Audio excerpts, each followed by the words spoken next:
दोस्तों, चैनल पे आप सभी लोगों का बहुत बहुत स्वागत है। और हम लोग आज जियोमॉर्फोलॉजी के कुछ बेसिक कॉन्सेप्ट्स हैं, मूलभूत विचारधाराएं हैं, उनको समझेंगे। जिसमें कि कॉन्टिनेंटल ड्रिफ्ट, इसके बारे में हम सभी लोग पढ़ते हैं, वेगनर की थ्योरी को पढ़ते हैं, टेलर को पढ़ते हैं। फिर आगे होम्स आते हैं, प्लेट टेक्टोनिक थ्योरी आती है, धीरे धीरे डेवलपमेंट होता गया इस क्षेत्र में। आज हम लोग उसके पहले के कुछ इम्पोर्टेंट सिद्धांत हैं जो कि कहीं ना कहीं कॉन्टिनेंटल ड्रिफ्ट को जिन्होंने बेस प्रदान किया, और इनके बारे में उतनी चर्चा नहीं होती है। ये बहुत इंपॉर्टेंट थ्योरीज हैं और आप अपने रिटन एग्जाम में इनको इंक्लूड करके काफ़ी बेहतर अपने आंसर को बना सकते हैं, क्योंकि ये थ्योरीज काफ़ी ज़्यादा इम्पोर्टेंट है। और हो सकता है कि अगर ये विचार ना आते तो जो बाद की थ्योरीज आई उनको बेस न मिल पाता। तो इन थ्योरीज का अपना एक इम्पोर्टेंस है।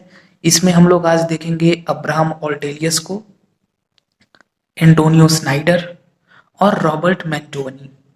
इन तीन लोगों ने कॉन्टिनेंटल ड्रिफ्ट के क्षेत्र में इनका जो कंट्रीब्यूशन है, भले ही छोटा कंट्रीब्यूशन, लेकिन इन लोगों ने विचार दिया, यही इम्पोर्टेंट है। इसके बाद फिर इन लोगों के काम को आगे बढ़ाया टेलर ने, वेगनर ने, होम्स ने। फिर फाइनली जाके सबसे महत्वपूर्ण थ्योरी जो आई वो आई प्लेट टेक्टोनिक थ्योरी, जो कि वर्तमान समय में हम लोग जिसको मानते हैं। इसके अलावा एक और थ्योरी है जो कि कॉन्टिनेंटल ड्रिफ्ट से तो रिलेटेड नहीं है, और वो थ्योरी अब मान्य भी नहीं है, लेकिन वो हम लोग के नेट जेआरएफ के एग्जाम की दृष्टि से थोड़ी इंपॉर्टेंट है। उससे एक दो बार क्वेश्चंस आए हैं। लोथियन ग्रीन की टेट्राहेड्रल हाइपोथेसिस, चतुष्फलकीय परिकल्पना, लोथियन ग्रीन महोदय की। तो उस चतुष्फलकीय परिकल्पना को भी हम लोग समझेंगे।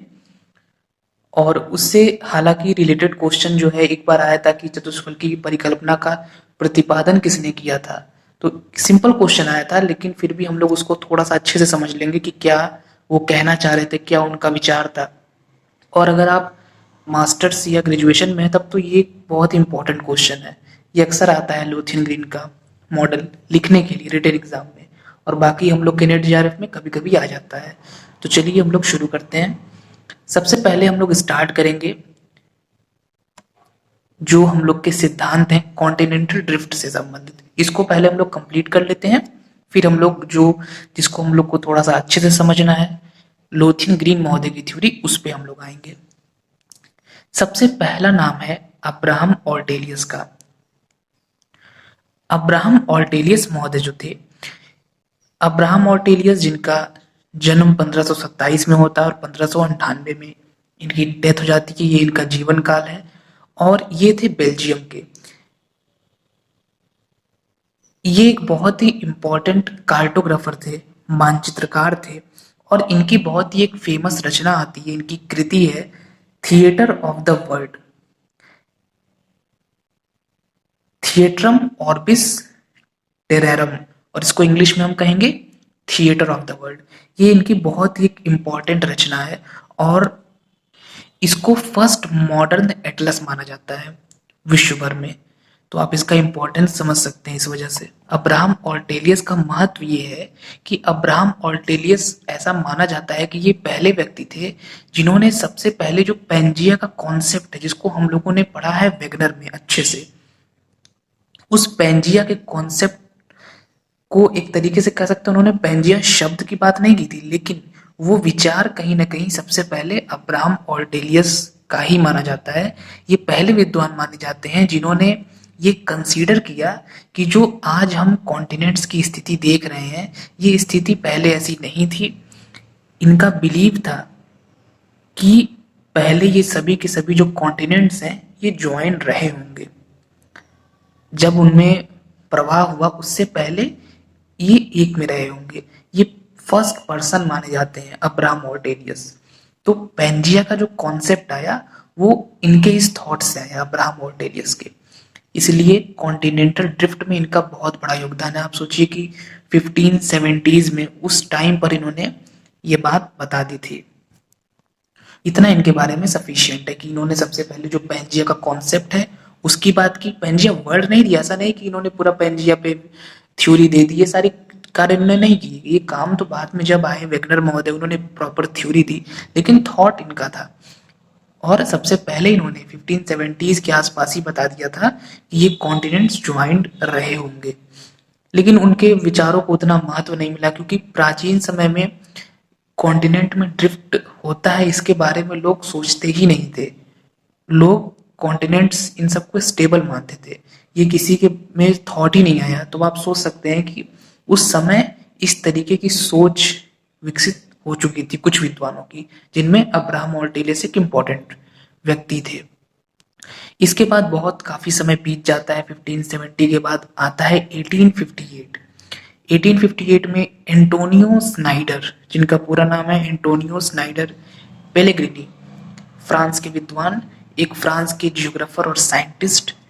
अब 1570 के बाद देखिए 1858, एक लंबा समय बीत गया, काफी ज्यादा टाइम बीत गया। एंटोनियो स्नाइडर आते हैं और ये भी इस विचार को आगे बढ़ाते हैं कि कॉन्टिनेंट्स जो हैं ये कभी मिले रहे होंगे, बाद में इनमें ड्रिफ्ट हुआ। और यहाँ तो आपने देखा पेंजिया वाला कॉन्सेप्ट, पेंजिया की बात, मतलब उस टाइप का विचार दिया सबसे पहले ऑर्टेलियस ने। आपने वेगनर में एक कॉन्सेप्ट पढ़ा रहा होगा, जिग्सा फीट। जिग्सा फीट में क्या आपने पढ़ा था? ये जैसे मेरे पास एक मैप पड़ा हुआ है क्लाइमेटोलॉजी से रिलेटेड, आप यहाँ देख रहे होंगे हरिकेन, टोर्नेडो, ये सब लिखा हुआ है। कभी हम लोग इस पे भी बात करेंगे, लेकिन आज हम लोग जो पढ़ रहे हैं उसी को कंसीडर करते हैं। जिग्सा फीट में ये बताया गया था, वेगनर महोदय ने बताया था कि इन दोनों कोस्ट को हम मिला सकते हैं, अफ्रीका का ये हिस्सा और साउथ अमेरिका का ये हिस्सा। और अगर हम ध्यान से देखें तो ये जो हिस्सा है नॉर्वे स्वीडन वाला, ये कहीं ना कहीं हमको ऐसा लगता है कि इसमें फिट हो जाएगा। ये हडसन की खाड़ी है, जेम्स की खाड़ी है, ये पूरा जो एरिया है नॉर्थ अमेरिका का। तो ये जो विचार है ये हालांकि वेगनर ने अपनी थ्योरी में दिया, लेकिन एंटोनियो स्नाइडर महोदय जो थे, ये एक जियोग्राफर थे, इन्होंने क्या किया, इन्होंने कोयले की स्टडी की।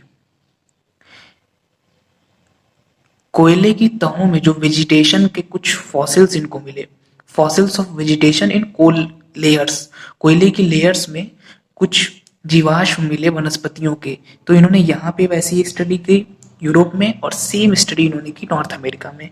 तो इनको काफी सिमिलैरिटी लगी। यहाँ के कोयले की जो लेयर्स थी उसमें जिस प्रकार के वेजिटेशन के फॉसिल्स मिले, सेम ऐसे ही फॉसिल्स वेजिटेशन के यहाँ के कोयले की लेयर्स में मिले। तो इनको और भी इन्होंने बहुत सारी स्टडीज की उसी फील्ड से रिलेटेड। तो इनको ये एक हिंट मिला कि संभव है कि ये हिस्सा पूरा नॉर्थ अमेरिका, साउथ अमेरिका और इधर आपका यूरोप और अफ्रीका, ये कहीं ना कहीं ज्वाइंट रहे होंगे पहले। और ये देखने में भी लगता है कि ये इन दोनों को हम मिला सकते हैं और इन दोनों को भी हम मिला सकते हैं। और यहीं से विचार आया जिगसा फीट का, जिसको कि वेगनर महोदय ने अपनी थ्योरी में भरपूर स्थान दिया। और ये वेगनर का एक बहुत ही इंपॉर्टेंट एविडेंस है। तो आप देख रहे हैं कि इन्होंने 1858 में ही अपना जो ये थॉट है ये इन्होंने बता दिया था। इन्होंने कोई प्रॉपर थ्योरी नहीं दी, ऐसा नहीं कि इन्होंने टेलर या वेगनर की तरह थ्योरी दे दी, लेकिन इन्होंने एक हिंट दिया कि हाँ ये जिग्सा फीट वाली बात हो सकती है। इस तरीके से ये अगर हम तटों को मैच कराएं तो ये मैच हो रहे हैं, ये बात इन्होंने बताई। और इनकी एक बहुत ही फेमस रचना थी जिसमें उन्होंने ये सारे वर्क्स लिखे, the creation and it's mysteries unveiled. ये बहुत ही इनकी इंपॉर्टेंट रचना है। फ्रेंच नाम थोड़ा सा कठिन लगेगा याद करने में, इंग्लिश वर्जन आप याद कर सकते हैं, the creation and it's mysteries unveiled. तो ये बहुत ही इंपॉर्टेंट वर्क था एंटोनियो स्नाइडर का। और एंटोनियो स्नाइडर को हम लोग कंसीडर करते हैं, अब्राहम ऑर्टेलियस हो सकता है आपको किताबों में ना मिले, लेकिन एंटोनियो स्नाइडर को एक बहुत ही इंपॉर्टेंट हम मानते हैं। और जब हम टेलर को पढ़ते हैं तो स्टार्टिंग हम एंटोनियो स्नाइडर से ही करते हैं। और ये तो हम कहेंगे भी कि अगर आप आंसर लिख रहे हैं, वेगनर पे लॉन्ग आंसर लिख रहे हैं, टेलर पे लिख रहे हैं, तो आप अब्राहम ऑर्टेलियस की भी चर्चा कीजिए और एंटोनियो स्नाइडर की भी आप अपने आंसर में चर्चा कीजिए, क्योंकि उन्हीं लोगों ने एक बेस प्रदान किया। इसके बाद एक और विद्वान आते हैं, इटली के बहुत ही इंपॉर्टेंट जियोलॉजिस्ट रॉबर्ट मैंटोवनी। 1854 से 1933 तक का इनका जीवन काल था। 1909 में इन्होंने एक छोटा सा अपना सिद्धांत दिया था। इनके बारे में मैं पढ़ रहा था, इन्होंने जब अपना विचार दिया, आप सोच सकते हैं कि उस वक्त कोई इस बारे में सोचता भी नहीं था कि कॉन्टिनेंट्स में डिस्प्लेसमेंट हुआ है। इनके विचारों को बस एक आर्टिकल में बहुत थोड़ी सी जगह दी गई थी, कुछ लाइनें बस लिखी गई थी इनके थॉट्स की, जो इन्होंने अपने विचार दिए बस।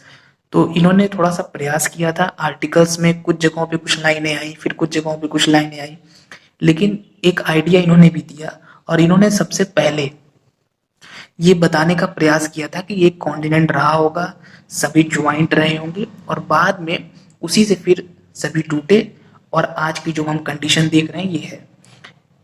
बाकी लोगों की तरह वेगनर या टेलर की तरह इन्होंने बल इत्यादि उतने इन सब बातों की चर्चा नहीं की, लेकिन ये एक स्टार्टिंग इन्होंने इस फील्ड में कर दी अपना। तो ये बहुत ही इंपॉर्टेंट वर्क्स थे तीन विद्वानों के, अब्राहम ऑर्टेलियस, एंटोनियो स्नाइडर और रॉबर्ट मैक्टोमनी।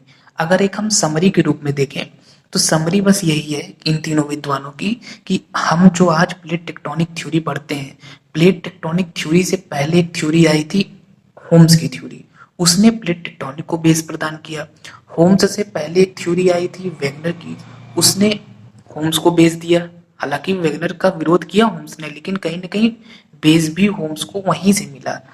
इसके बाद इसके पहले आई थी टेलर की थ्योरी, तो टेलर की थ्योरी से कहीं ना कहीं हम कह सकते हैं बेस मिला वेगनर महोदय को। और इन सबसे पहले आई ये थ्योरीज, ये विचार आए मैंटोवनी, स्नाइडर और ऑर्टेलियस के, और इन्होंने बेस प्रदान किया अपने बाद की जो भी थ्योरीज आती गई उनको। तो आज के जो हम मॉडर्न थ्योरीज पढ़ रहे हैं उनके पीछे कहीं अगर हम ध्यान से समझें तो इन छोटे छोटे विचारों का काफी इंपॉर्टेंट कंट्रीब्यूशन है। तो ये हो गई ये थ्योरीज हमारी। अब हम लोग देखते हैं जो हम लोगों का टेट्राहेड्रल हाइपोथेसिस है लोथियन ग्रीन महोदय का। लोथियन ग्रीन महोदय की जो ये टेट्राहेड्रल हाइपोथेसिस है, अब देखिए आप देखिए कि ये थ्योरी 1875 की है, और अभी जो हम लोग विचार पढ़ रहे थे 1858 में स्नाइडर का, 1570 में अब्राहम ऑर्टेलियस का, लेकिन 1875 में ये थ्योरी आती है और इसमें कहीं भी ड्रिफ्ट या डिस्प्लेसमेंट की बात ही नहीं कही गई है। तो आप समझ सकते हैं कि उस समय लोग जो मैक्सिमम विचारक थे, जियोग्राफर्स भी थे, वो भी कॉन्टिनेंट में ड्रिफ्ट को स्वीकार करते ही नहीं थे। ये विचार लोगों के मन में आता ही नहीं था कि इस तरीके का ड्रिफ्ट या डिस्प्लेसमेंट भी हुआ रहा होगा। ये थ्योरी हम लोग देखें तो ये कहीं भी कॉन्टिनेंट्स के ड्रिफ्ट की बात नहीं करती है, ये कॉन्टिनेंट्स की ओरिजिन की बात नहीं करती है। इसमें बताया क्या गया है, इस थ्योरी में सिंपल सी बात बताई गई है, लोकेशन। बुक्स में काफी कुछ इसमें मिलेगा आपको, लेकिन अगर हम एक स्टोरी के फॉर्म में इसको समझें तो इसमें बस लोथियन ग्रीन महोदय ने एक लोकेशन बताने का प्रयास किया है कि कहाँ पे किस चीज की स्थिति है, और ज्यादा कुछ इन्होंने इसमें नहीं बताया है। तो कहानी इसकी सिंपल है। लोथियन ग्रीन भी मानते हैं कि पहले पृथ्वी स्फीयर फॉर्म में थी, ऐसा नहीं कि पृथ्वी इस शेप में थी, लेकिन जब अर्थ की ओरिजिन हुई तो उस वक्त वो गोल थी और उसका टेम्परेचर भी बहुत अधिक था। लेकिन जैसे जैसे टेम्परेचर कम होता गया, वो टेम्परेचर का कम होना, उस कम होते हुए टेम्परेचर के कारण इस तरीके का शेप मिला अर्थ को। चतुष्फलक होता क्या है, चतुष्फलक एक ऐसी आकृति है जिसमें चार फलक होते हैं। जैसे एक फलक आप देख रहे हैं ये है, एक फलक ये है, एक फलक ये है, और एक फलक इसके पीछे है। ये चार फलक हैं इसमें। और अब आपको लग रहा होगा कि ये कैसी बात है, साइंटिफिक तो है नहीं। तो ये बात सही है, इनकी थ्योरी बिल्कुल भी साइंटिफिक नहीं है, इसीलिए ये थ्योरी फ्लॉप हो गई, क्योंकि ऐसा एक तो शेप ऐसा नहीं है। अभी हम लोग क्रिटिसिज्म पढ़ेंगे, लेकिन अब इन्होंने विचार दिया था तो हम लोग को पढ़ना पड़ता है कि आखिर इन्होंने क्या विचार दिए। और इससे हम लोग को एक आइडिया भी लग रही है कि उस वक्त लोग किस टाइप का, क्या माइंडसेट था, लोग किस प्रकार की जो है अर्थ के बारे में किस किस तरीके की बातें होती थी। तो ये उसी फील्ड की एक इम्पॉर्टेंट थ्योरी है जिसमें इस तरीके की शेप की बात की गई थी। अब इसमें एक तो बात ये क्लियर हो गई कि अर्थ जो थी वो स्फीयर थी, टेम्परेचर बहुत अधिक था। जैसे जैसे टेम्परेचर कम हुआ तो चतुष्फलक के या टेट्राहेड्रल शेप में अर्थ आना शुरू हो गई। और इसमें ये भी मानते हैं कि अभी पूरी तरीके से टेट्राहेड्रल शेप अर्थ को नहीं मिला है, बल्कि अभी धीरे धीरे ये शेप मिल रहा है। तो ये इनके विचार थे। अब इसमें जो इम्पोर्टेंट चीज है, ये तो बस एक प्रोसेस हो गया। अब जो इसमें इम्पोर्टेंट है वो है लोकेशन। और एग्जाम में ये फिगर आपके लिए बहुत इंपॉर्टेंट है। फिगर अगर आप अच्छे से इसका बना देंगे तो अच्छे इसमें आपको मार्क्स मिलेंगे। देखिए, इसमें इन्होंने ये बताया कि जो फलक का ये हिस्सा होगा, यहाँ है आर्कटिक ओशन, ये है आपका अटलांटिक ओशन, यहाँ पे है इंडियन ओशन। ठीक, कोने जो हैं त्रिभुज के, इसको आप थोड़ा सा 3D व्यू में समझने का प्रयास करिए। इन कोनों पे यहाँ पे है Canada shield, Siberia shield, Scandinavian, Baltic या अंगारा शील्ड, और ये अंटार्कटिका शील्ड। ये शील्ड क्या है? शील्ड जो है ये दृढ़ भूखंड है।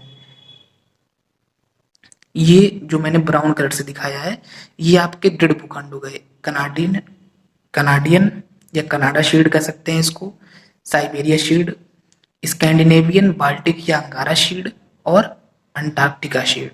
मैंने इसका एक मॉडल बनाया है, अभी आप यहाँ समझ लीजिए, फिर हम लोग उस मॉडल पे भी देख लेंगे। ये हो गया आपका आर्कटिक ओशन, अटलांटिक ओशन, ये इंडियन ओशन। पैसिफिक ओशन कहाँ है? पैसिफिक ओशन पीछे है, क्योंकि हम पेज पे तो 3D बना नहीं सकते हैं, पीछे वाला हिस्सा हम दिखा नहीं पाएंगे। तो पीछे जो है, चतुष्फलक में 4 फलक होते हैं, तो पीछे वाला जो फलक है वहां पे पैसिफिक ओशन है। अब कॉन्टिनेंट्स कहाँ गए?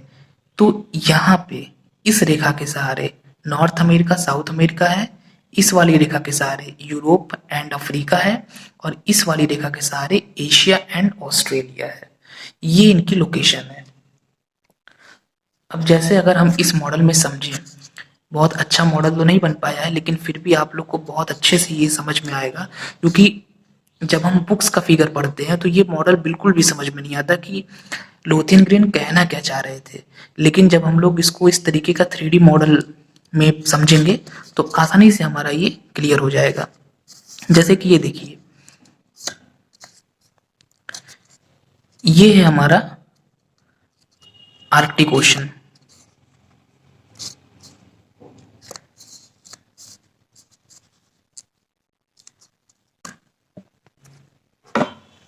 जैसे ये है हमारा, इस फिगर को कुछ समय के लिए भूल जाइए, अब हम लोग इसमें समझते हैं, 3D व्यू में अच्छे से क्लियर होगा। ये है हमारा टेट्राहेड्रल शेप चतुष्फलक है ये। अब इसमें क्या है, 4 फलक कैसे है? एक फलक ये, 2, 3 और एक 4 पीछे, ये 4 फलक आपके हो गए।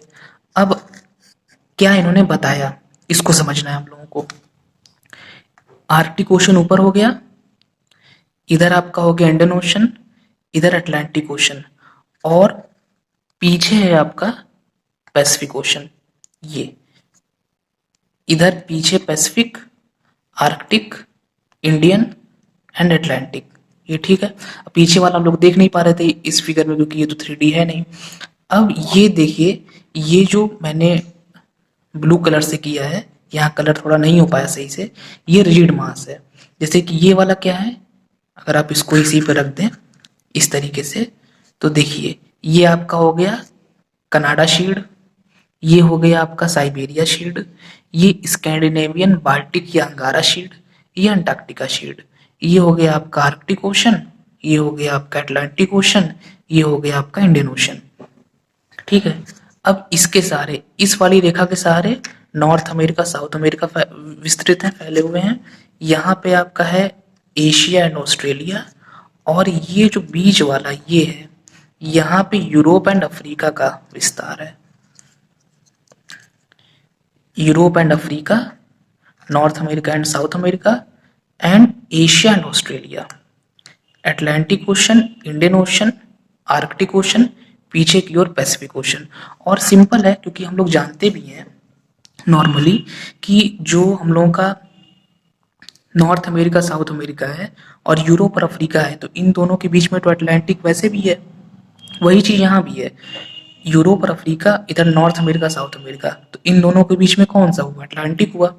यहाँ पे यूरोप अफ्रीका, इधर एशिया ऑस्ट्रेलिया, इन दोनों के बीच में इंडियन हुआ। ऊपर आर्कटिक हो गया, पीछे की ओर पैसिफिक है। कैसे पैसिफिक है? हम लोग को पता है कि north America and south America and Asia and Australia, इसके बीच में पैसिफिक ही तो है। अगर हम लोग नॉर्मल अपना एटलस का मैप देखेंगे तो पैसिफिक की क्या लोकेशन है? पैसिफिक की लोकेशन यही है कि एक साइड एशिया का पार्ट्स हैं, इधर नॉर्थ एंड साउथ अमेरिका है, बीच में आपका पैसिफिक है। तो वही चीज़ तो यहाँ पर भी है। नॉर्थ अमेरिका साउथ अमेरिका एक तरफ, एक साइड एशिया एंड ऑस्ट्रेलिया, बीच में पैसिफिक ओशन। तो ये एक सिंपल सा एक मॉडल मैंने बनाने का प्रयास किया जिससे आप लोगों को जो ये लोथेन ग्रीन महोदय की थ्योरी है ये बहुत ही आसानी से समझ में आ जाएगी। अब हम लोग थोड़ा सा देख लेते हैं इनका क्रिटिसिज्म। क्रिटिसिज्म में ज़्यादा कुछ नहीं है, 3 पॉइंट आप नोट कर सकते हैं। सबसे पहले तो इन्होंने जो शेप बताया कि पृथ्वी जब स्टार्टिंग में तो स्फीयर बताए हैं, लेकिन कहे हैं कि जब रोटेट करेगी तो धीरे धीरे ठंडी होती जाएगी और एक समय ऐसा आएगा कि इस शेप में आ जाएगी। तो ये बात सही नहीं है, गलत है। दूसरा, अगर पृथ्वी इस शेप में आ भी जाती है तो पृथ्वी बैलेंस कैसे बनाएगी? इन सब बातों को इन्होंने कहीं पर भी अपने सिद्धांत में स्थान नहीं दिया है। और तीसरा, परमानेंसी, ये इन्होंने कहीं पर भी अपने सिद्धांत में ड्रिफ्ट की बात नहीं कही है, बल्कि हम लोग को पता है कि उस समय कुछ विद्वान ड्रिफ्ट की बात करना शुरू कर चुके थे, लेकिन इन्होंने ड्रिफ्ट की चर्चा की ही नहीं है, बल्कि कॉन्टिनेंट्स को परमानेंट बताने का प्रयास किया है। तो ये रही इसकी आलोचना के कुछ इंपॉर्टेंट पॉइंट्स। इस सिद्धांत के बारे में हम लोग को बहुत ज़्यादा नहीं जानना है, बस हम लोग को मेन जो चीज़ जाननी थी वो थी ये फिगर, जो कि हमको लग रहा है कि आप लोग को बहुत आसानी से समझ में आ गया होगा। और बाकी जो प्रोसेस था, प्रोसेस सिंपल ही इन्होंने बताया, कोई बहुत ज़्यादा जटिल नहीं बताया है। तो ये तो हो गए हम लोग के 4 इंपॉर्टेंट कॉन्सेप्ट्स।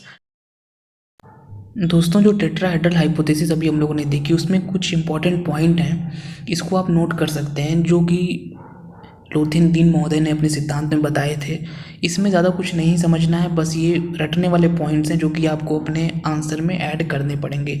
एक प्रकार का आप कह सकते हैं मान्यताएं थी। कोई भी विद्वान जब कोई भी विचार देता है तो कुछ उसकी मान्यताएं रहती हैं, तो वैसी कुछ मान्यताएं इन्होंने मानी थी कि more than 75% of the earth's land area is in the northern hemisphere, continents are roughly triangular shape, oceans are roughly triangular, the north pole is surrounded by water, the south pole by land, exactly opposite the earth from land is almost always water, और the Pacific Ocean occupies about 1/3 of earth's surface।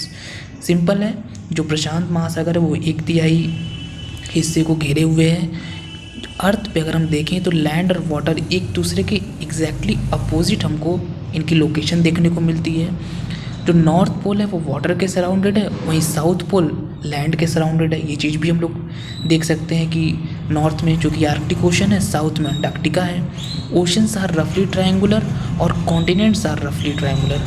तो इनका ये मानना था कि अगर हम देखें, हालांकि ऐसा उतना है नहीं, लेकिन इनका विचार था कि कॉन्टिनेंट्स अगर हम देखें तो ट्रायंगुलर शेप में लगते हैं हमको रफली, और ओशंस भी ट्रायंगुलर शेप में लगते हैं। और फर्स्ट वाला ये कह रहा है कि 75% ऑफ द अर्थ का जो लैंड एरिया है वो उत्तरी गोलार्ध में है।